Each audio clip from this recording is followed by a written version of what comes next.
తాకట్లో ఉన్న మీ బంగారాన్ని విడిపించి ఆ రోజు ఆన్లైన్ రేటుకి కొంటాం. Sharma gold company.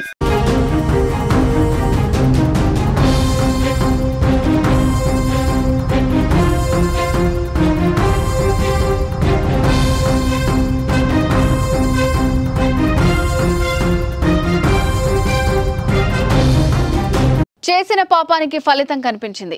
ఇకనైనా మారుతుంది అనుకుంటే మన పొరపాటే. పాకిస్తాన్ తన నీచమైన బుద్ధి ప్రదర్శిస్తూనే ఉంది. పెహల్గాం ఉగ్రదాడికి ప్రతీకారంగా ఉగ్రవాదులను భారత్ చంపేస్తే పాక్ మాత్రం భారత పౌరుల ప్రాణాలు తీసేస్తోంది. చిన్నారులపై కూడా తూటాల వర్షం కురిపిస్తోంది. ఆపరేషన్ సింధూర్ను జీర్ణించుకోలేక బోర్డర్లో విచక్షణారహితంగా కాల్పులకు తెగబడుతోంది పాకిస్తాన్. వాస్తవాధీన రేఖ వెంట కుప్వారా, బారాముల్లా, ఉరి, అఖ్నూర్ సెక్టార్లలో పాక్ రేంజర్లు కాల్పులు చేస్తున్నారు.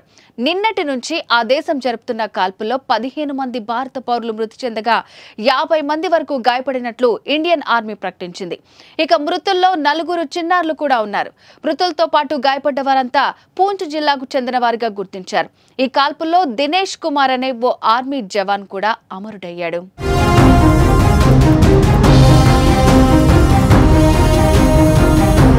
పెహల్గాం ఉగ్ర అటాక్ తర్వాత భారత్ దాడి చేస్తుందని ముందే పసిగట్టిన పాక్ కవ్వింపు చర్యలకు దిగుతూనే ఉంది. జమ్మూ కాశ్మీర్ సరిహద్దుల్లో పాకిస్తాన్ కాల్పుల విరమణ ఒప్పందాన్ని ఉల్లంఘిస్తూ వస్తోంది. ప్రతిరోజు భారత్ పై కాల్పులు జరుపుతోంది. బుధవారానికి ముందు చిన్న ఆయుధాలు, ఆర్టిలరీ తుపాకులతో దాడి చేసిన పాక్ ఆపరేషన్ సింధూర్ పేరుతో పాక్ ఉగ్ర స్థావరాల లక్ష్యంగా భారత్ మెరుపు దాడులు చేసిన అనంతరం మరింత రెచ్చిపోతోంది.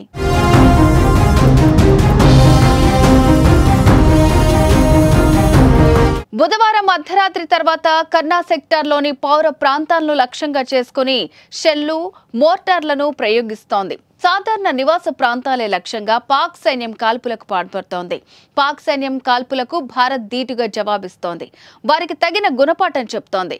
కుప్వారా, రాజౌరి, పూంచ్ సెక్టార్లలోని పాకిస్తాన్ ఆర్మీ పోస్టులపై దాడి చేస్తోంది.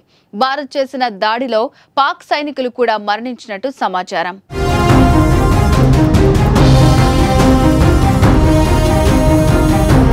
ఇరు సైన్యాల కాల్పులతో బోర్డర్లో హైటెన్షన్ వాతావరణం నెలకొంది.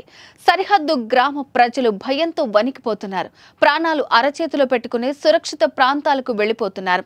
కొందరు బంకర్లలో ఆశ్రయం పొందుతున్నారు.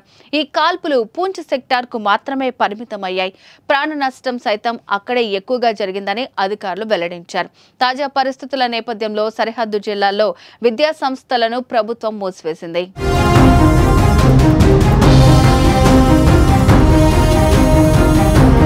మరోవైపు జమ్మూ కాశ్మీర్లో ముష్కరుల కోసం వేట కొనసాగుతోంది. ఉగ్రవాదుల కోసం భద్రతా సిబ్బంది, పోలీసులు తీవ్రంగా గాలిస్తున్నారు. ఈ మేరకు అనుమానితుల నివాసాల్లో పోలీసులు ముమ్మరంగా సోదాలు నిర్వహించారు. పహల్గాం దాడి అనంతరం ఇప్పటి వరకు 100కు పైగా అనుమానిత ఉగ్రవాదులు, వారి అనుచరుల ఇళ్లలో తనిఖీలు చేసినట్లు పోలీసులు తెలిపారు. బుధవారం ఒక్కరోజే 30కి పైగా ప్రాంతాల్లో సోదాలు చేసి పలువురిని అదుపులోకి తీసుకున్నట్టు సమాచారం.